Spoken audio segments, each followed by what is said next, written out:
All right, let's world build. Day 4. 3.5. I'm supposed to be cleaning my room Too much right information, now, and dude. I Just still talk will. about the world, dude. But I think I'm just gonna kind of brainstorm as I go along, right? So the thing about the last Let's World Build video was that I brought up the idea of magic systems and stuff while still trying to incorporate it into D&D, which is kind of This one's more of hard an update because kind of D&D has a thing, okay? very specific way of doing their magic. Editing and stuff Max like that. is such I don't a mean hater to lore-wise with the weave. I think that's what I'm going to what I able to recorded change. earlier, Max. I mean, like practically and gameplay-wise, it becomes a lot of like just flavoring your stuff one way or the other, which is totally fine and totally cool, and probably what I'm gonna end up sticking with. But what I want to think of, what I want to figure out, is the lore reason for it, the background.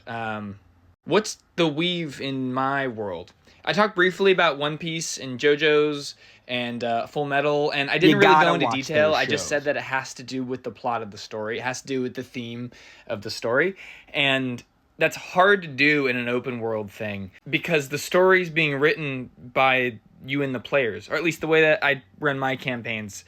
I don't usually write out the middle. I just know where my players are and I know what my bad guy is doing, and then the players kind of form the story. We all kind of do together.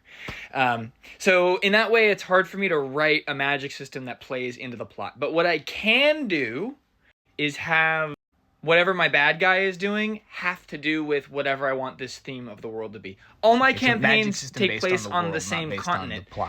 And so the worlds are all kind of connected.